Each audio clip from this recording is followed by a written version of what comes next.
पूजा।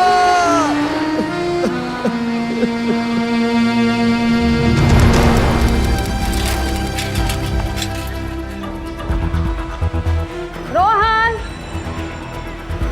बेटा खाना रेडी है। आया मम्मी।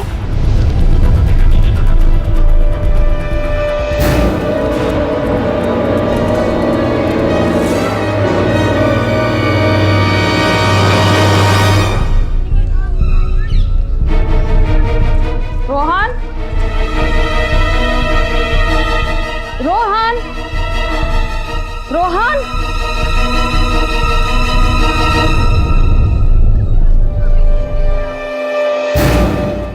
माँ बाप के लिए बच्चे उनका सब कुछ होते हैं।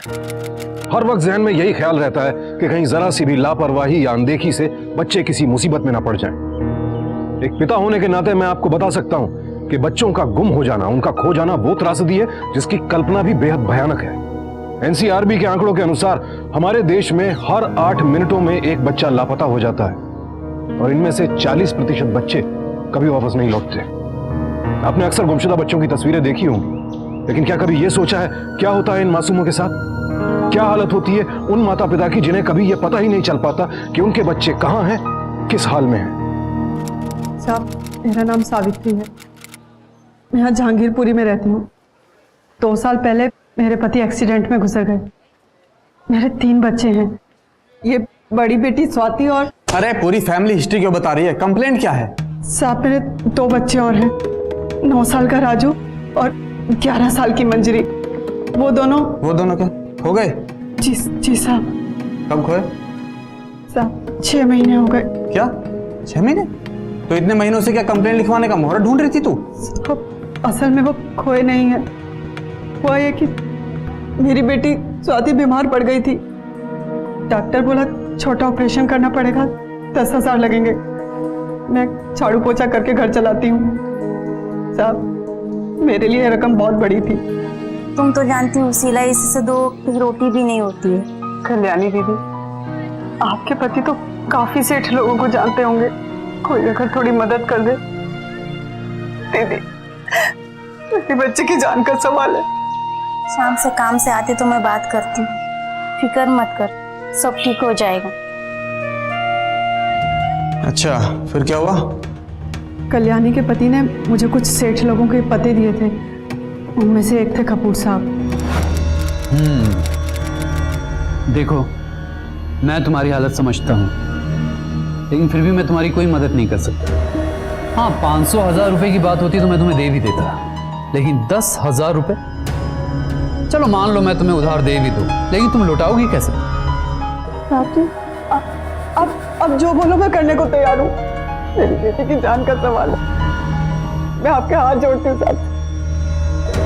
अब मदद कर भी दो जी। देखो ना बेचारी कितनी मुसीबत में है, अकेली भी है। अरे तू समझती नहीं है प्रीति, इसके बाद कुछ भी गिरवी रखने को नहीं है। क्या गारंटी है इसकी? अब भी ना, आपको गारंटी चाहिए ना? मतलब 10,000 के लिए तुमने अपने बच्चों को भेज दिया? नहीं साहब, मैंने अपने बच्चों को बेचा नहीं है। अरे साफ मालूम पड़ता है तूने पैसों के लिए अपने बच्चों को भेज दिया, और जब तेरे पैसे खत्म हो गए तो तू और पैसे ऐंठने के लिए उन लोगों पर झूठा इल्जाम लगा रही है। साहब, मुझे पैसे नहीं चाहिए, मुझे सिर्फ मेरा बच्चा वापस दिला दो साहब। आज बच्चों के लिए इतना तड़प रही हो, इन 6 महीनों में कहाँ चली गई थी तुम्हारी ममता? साहब ऐसा नहीं है, मैं कई बार उनसे मिलने गई। अरे तुम क्यों हर 15 दिन में यहाँ चली आती हो? तुम्हें बोला ना कि तुम्हारे बच्चे बिल्कुल ठीक ठाक है। तुम्हारी बेटी है ना, उसको तो हमने इनके आगरा वाले भाई के यहाँ भेज दिया है। अकेले रहते हैं वो, कोई नहीं है उनका, और बहुत प्यार से रख रहे हैं मंजरी को, बहुत ध्यान रख रहे हैं उसका। तुम भूल जाओ उन्हें। अरे मेरा मतलब है कि चिंता मत करो उनकी। मैम साहब, एक बार राजू से मिल लेती, वो मुझे याद करता होगा। देखो सावित्री, राजू बहुत बहादुर लड़का है और धीरे धीरे काम में मन भी लगा रहा है। अब फिर तुमसे मिलेगा तो तुम्हारे साथ आने की जिद करेगा। समझा करो सावित्री, बड़ी मुश्किल से तो तुम्हें भूल पाया है। और फिर 6 महीने की तो बात है, 6 महीने बाद दोनों को आके ले जाना, तुम्हारा उधार भी चुकता हो जाएगा। अब तुम जाओ यहाँ से, मुझे बहुत काम है। हेलो, हाँ जरा देखो, स्वीटी नहीं आई है अभी तक घर पे। क्या आ जाएगी? तुम्हारे लिए कहना आसान है, लेकिन मैं माँ हूँ उसकी। अरे तुम अभी तक गई नहीं, बोला ना जाओ यहाँ से। तुमसे नहीं, अरे मैं कह रही हूँ कि पता करने जाओ स्कूल पे। अरे मुझे चिंता हो रही है। मैंने कई बार अपने बच्चों से मिलने की कोशिश की, लेकिन हर बार उन्होंने बात टाल दी। मैंने सोचा एक बार उधार चुक जाएगा तो फिर तो मुझे अपने बच्चे मिल ही जाएंगे। मैं वापस 6 महीने बाद उनसे मिलने गई, लेकिन नहीं, अब ये गंगा जमुना मत बहा मेरे सामने। अरे तू समझती क्यों नहीं है? तू अकेली है और तुझ पे 3 बच्चों का बोझ। कहां कहां बर्तन मांज के अपने बच्चों को पालेगी पोसेगी। तेरी आधी परेशानी तो मैंने दूर कर दी।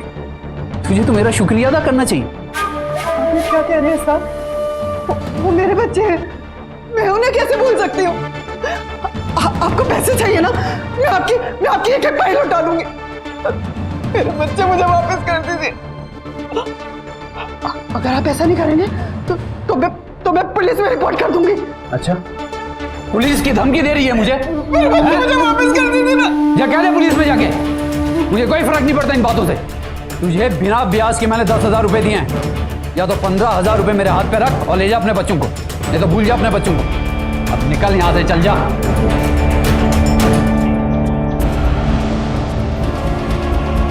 भैया, ये आलोक कपूर साहब की दुकान कहाँ है? ये तो बाजू की गली में थी उनकी दुकान, लेकिन ये तो 3 महीने पहले बंद हो गई। क्या?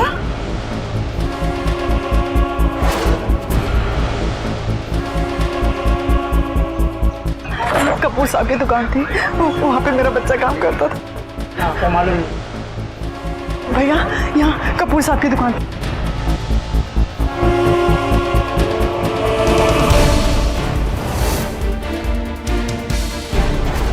अच्छा, तो जब तुम वहां पहुंची तो दुकान बंद थी? साहब, मुझे बहुत डर लग रहा है।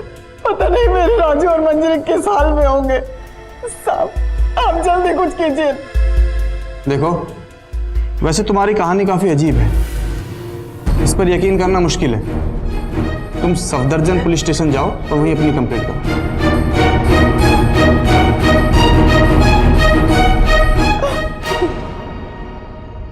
6 महीने गुजर चुके थे और सावित्री ने अपने बच्चों की शक्ल तक नहीं देखी थी। आखिरकार उसके सब्र का बांध टूट गया और वो अपनी रिपोर्ट फिर से दर्ज करवाने पुलिस स्टेशन पहुंची। पुलिस का शुरुआती रवैया टालमटोल का ही रहा, लेकिन सावित्री की बार बार गुजारिश और गुहार के बाद आखिरकार पुलिस ने रिपोर्ट दर्ज की और तलाशी लेने कपूर परिवार के घर पहुंची। साहब, पूरा घर ढूंढ लिया, अंदर कोई बच्चा नहीं मिला। अब तो आपको यकीन हो गया ना कि ये औरत झूठ बोल रही है? साहब, मेरी बच्ची को इन्होंने ही कहीं छुपाया है। लो कर लो बात। एक तो इसकी मुसीबत में इसकी मदद की, अरे इसकी बेटी के इलाज के लिए पैसे तक दिए हमने, ऊपर से हम पे इल्जाम लगा रही है ये। आजकल तो भलाई का कोई जमाना ही नहीं रह गया है। अरे इंस्पेक्टर साहब, हमने बच्चों से काम कहाँ करा है? अरे उल्टा उन पे पैसा खर्च किया है हमने, अच्छा खाने पीने को दिया, लेकिन उन बच्चों को हमारी कदर ही नहीं थी। दोनों भाग गए यहाँ से। अब भाग के कहाँ गए ये हमें नहीं पता। मुझे तो लगता है वो बच्चे भाग के इसी औरत के पास गए और हमसे और पैसा ऐडने के लिए ये सब नाटक कर रही है ये। बिल्कुल। साहब, ये झूठ बोल रहे हैं, मैं ऐसा क्यों करूंगी? इन्होंने मुझे बताया था कि मेरी बेटी मंजरी को इन्होंने अपने भाई के यहाँ आगरा भेज दिया है। लो जी, एक और झूठ। अरे मैंने कब कहा है सर? इंस्पेक्टर साहब, ये औरत मेरे पूरे खानदान से किस जन्म का बदला ले रही मुझे नहीं पता। हाँ, अगर आपको शक है तो मेरे भाई आगरा में रहते हैं, फतेहबाग में, वहां की भी तलाशी ले सकते हैं। और फिर भी अगर आपको हम पे यकीन ना आए तो हम दोनों को पकड़ के थाने ले चलिए। हमने कोई गुनाह तो किया नहीं है कि हम लोग डरे। Thank you mister Kapoor. I am sorry हमने आपको तकलीफ दी। कोई नहीं इंस्पेक्टर साहब, कोई नहीं। Thank you. चलिए।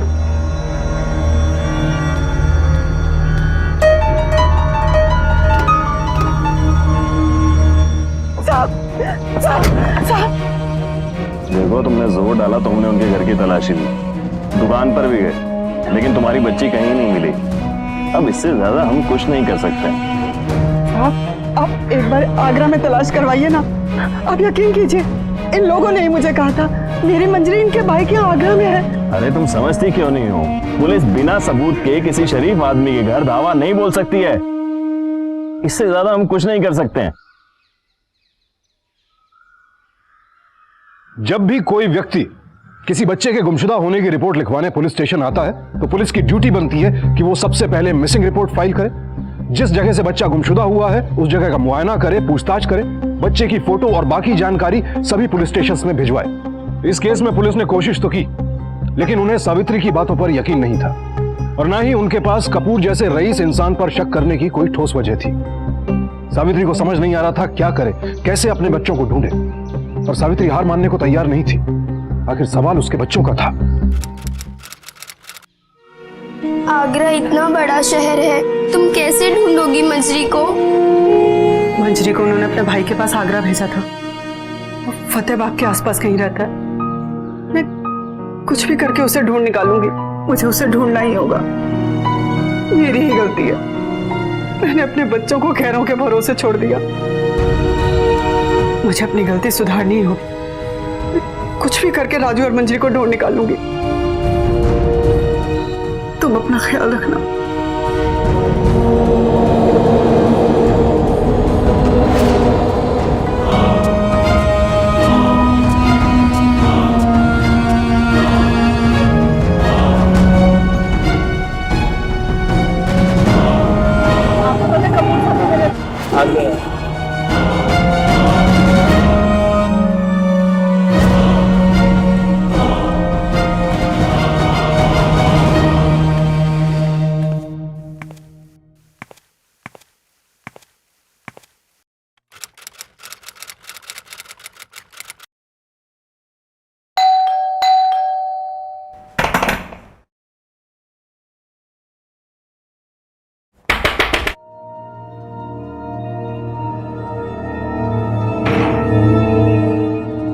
रंजीत कपूर साहब है ना, आलोक कपूर जी के भाई?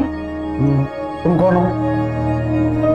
मैं सावित्री, मेरी बेटी मंजरी आप क्या काम करती है?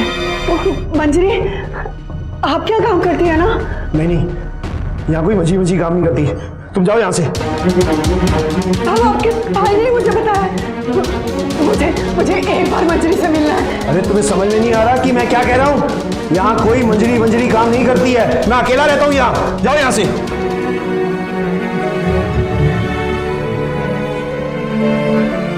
मेरा नाम लक्ष्मी है, मैं उसी बिल्डिंग में काम करती हूँ। कुछ एक आध महीने पहले मैंने कपूर को देखा था, किसी लड़की को रिक्शा में बिठा कर ले जा रहा था। लड़की बेहोश थी, कपूर भी काफी घबराया हुआ था। वो लड़की देखने में कैसी थी?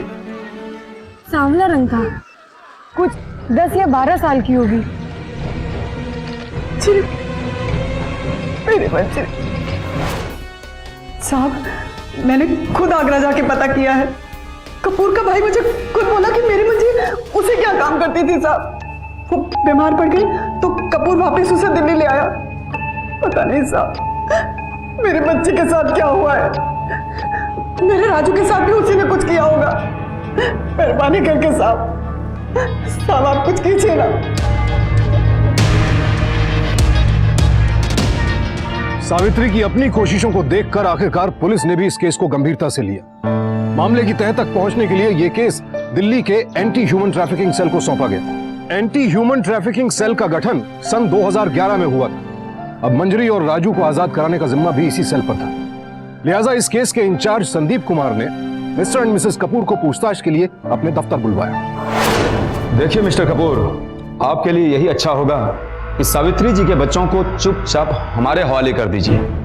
हम लोग आपको बच्चे चुराने वाले लगते हैं, शरीफ लोग हैं जी हम। इंस्पेक्टर साहब, आप हमें खामखा परेशान कर रहे हैं। अब इतना कानून तो हम भी जानते हैं कि बिना सबूत के आप लोग हमें बार बार परेशान नहीं कर सकते। सबूत चाहिए आप लोगों को, ठीक है? मैं गवाह से ही मिला देता हूं।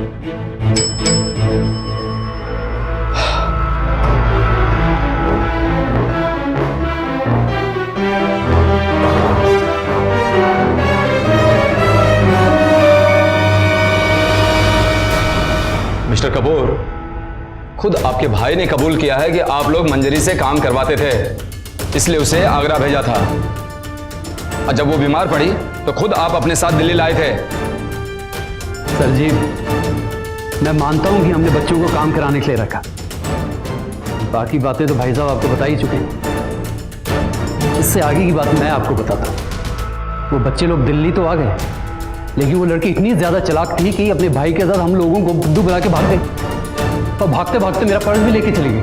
और ये प्रीति है ना, इसका नेकलेस लेके भी दौड़ गई। तो इस बारे में आप लोगों ने पुलिस में शिकायत क्यों नहीं की? दो जी बताओ। हम शरीफ लोग हैं सर, अब हमें पुलिस के नाम से ही डर लगता है, और वैसे भी बच्चे थे, वो लगा कि नादान है, माफ कर दिया उन्हें। लेकिन हमें क्या पता कि हमारी अच्छाई आज हमारे ही खिलाफ खड़ी हो जाएगी। ये एक सीरियस ऑफेंस है जिसके लिए आप पे केस होगा।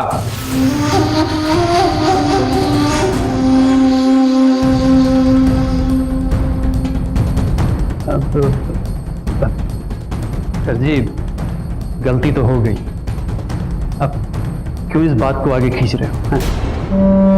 थोड़ा बहुत कोऑपरेट कीजिए ना, हम लोग भी आपका पूरा पूरा ख्याल रखेंगे, खुश कर देंगे आप, समझ रहे हैं ना? कपूर साहब, आप हमारे मेहमान हैं, ख्याल तो हम रखेंगे आपका, इतना खुश कर देंगे कि आपकी आंखों से आंसू बहने लगेंगे, समझ रहे हैं ना?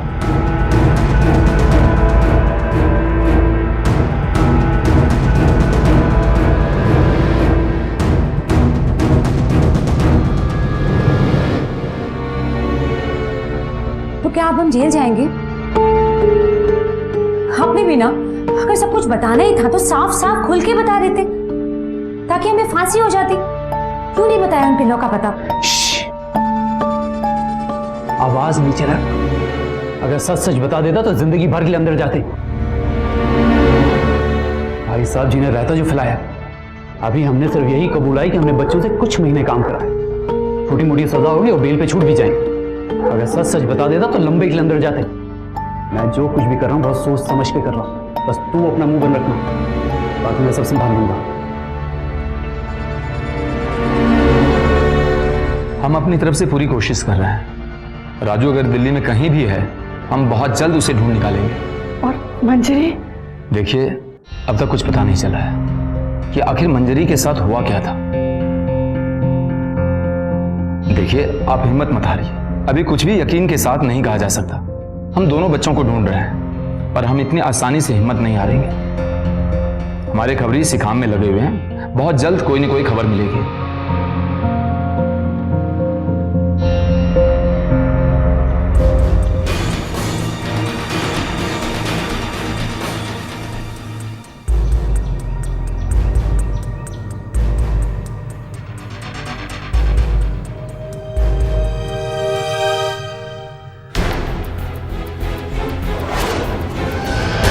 बचपन जिंदगी का सबसे हसीन दौर, ना किसी बात की चिंता, ना जिम्मेदारियों का बोझ, बस हंसना, खेलना, शरारत करना और कुछ समय बचा तो पढ़ाई भी करना। लेकिन बचपन के ये हसीन पल हमारे देश के करोड़ों बच्चों को नसीब नहीं होते।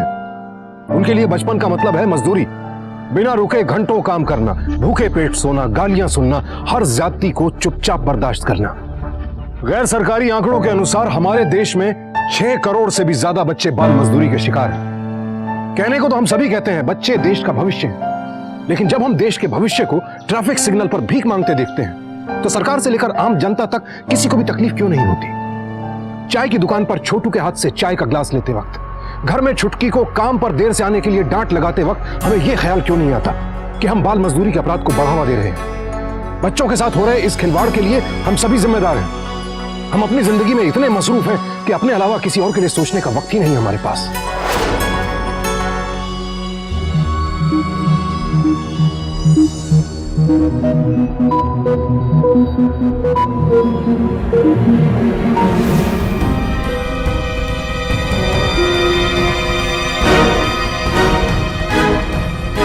साहब, आपने जिस छोकरे का फोटो दिया था, हाँ वैसे एक लड़का इधर फैक्ट्री में दिखाई दिया, उसके साथ 6-7 हाफ टिकट और भी हैं। ठीक है, तो पता बोल, मैं अभी टीम लेके वहां पहुंचता हूं। ठीक है साहब।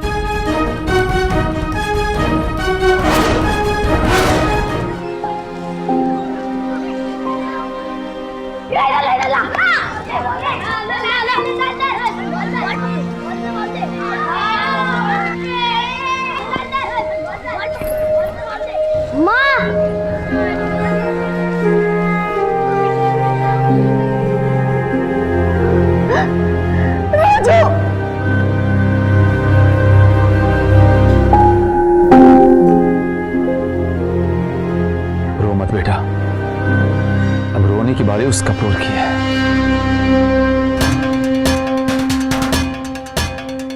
आप लोग क्यों नहा धो के हमारे पीछे पड़ गए? एक बार गुनाह कबूल कर लिया ना हम लोगों ने, पेनल्टी भर के बेल लिया हम लोगों ने, और क्या चाहते हैं आप? आपके सामने नाक रगड़ के माफी मांगे? आपके गुनाह के लिए ये सजा भी कम है मिस्टर कपूर। कहना क्या चाहते हैं आप? समझाता हूं। जैसा कि आपने कहा था कि वो दोनों बच्चे आपके घर से चोरी करके भागे थे, राइट? लगता है आपको और कोई काम नहीं है, बार बार वही सवाल घुमा फिरा के मुझसे पूछे। अरे मैं कह चुका हूं उन बच्चों के बारे में मुझे कुछ नहीं पता।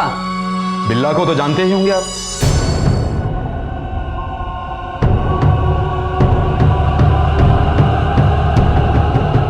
बिल्ला? कौन बिल्ला? वो आपसे मिलने की जिद कर रहा था। आपकी शक्ल देख के लग रहा है कि आप भी उससे मिलने को बेताब हैं। चले मिलने?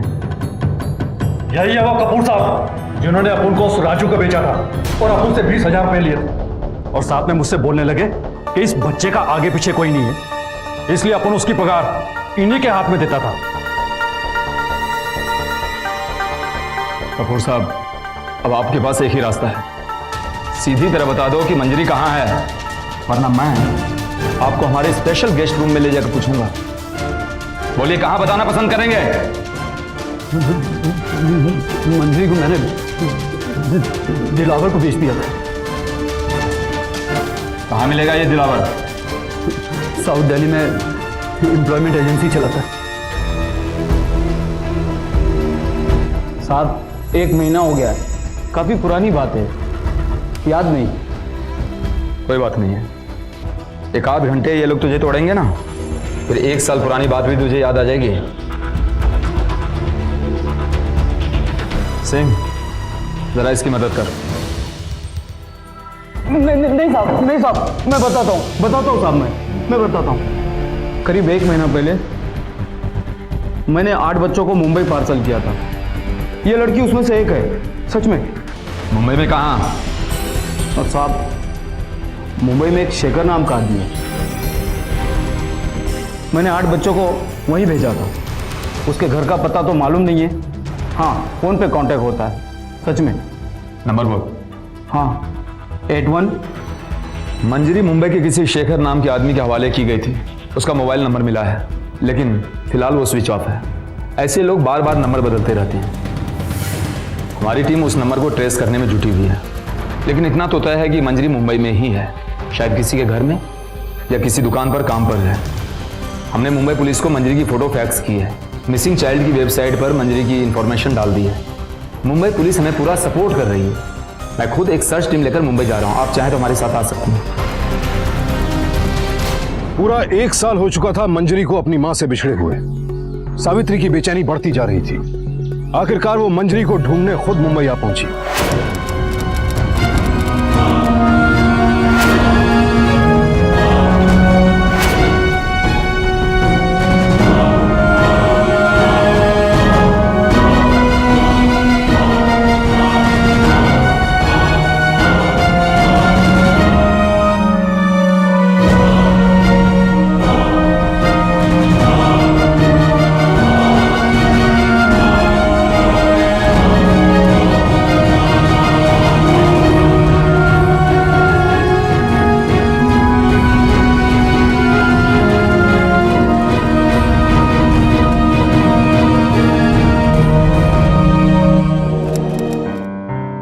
आ गए तुम?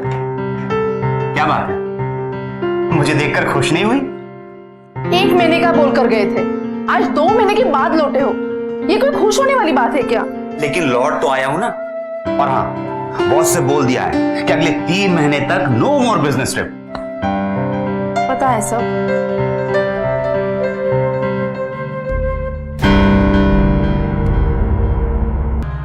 कहां से मिली? अरे मिली नहीं बाबा, ढूंढ कर निकाली है। आजकल नौकरानियां आसानी से नहीं मिलती, और मिलती भी है तो 1000 नखरे करती है। बड़ी सीधी है, बिना चूचा किए सारे काम कर देती है। अरे तुम कितने पसीना पसीना हो गए हो। एक काम करो, तुम फ्रेश हो लो, मैं खाना लगाती हूँ। हाँ लगाओ।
Much mister Ravi. प्लीज शर्मिंदा मत कीजिए। मुझे जो करना था मैंने वही किया। जब मैंने मंजरी को देखा तो मुझे यकीन हो गया, और जब मैंने मिसिंग चाइल्ड साइट पर सर्च किया तो मुझे सिर्फ आपका कॉन्टैक्ट नंबर मिला। That's it. Thank you.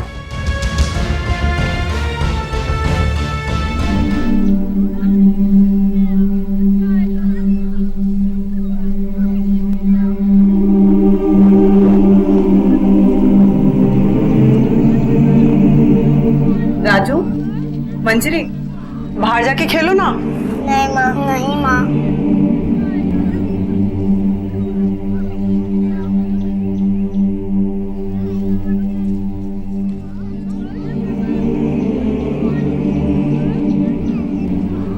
आज मंजरी और राजू अपनी मां के साथ सुरक्षित हैं, लेकिन इस छोटी सी उम्र में उन्होंने समाज की निर्दयता और संवेदनहीनता का जो चेहरा सहा वो बेहद खौफनाक था।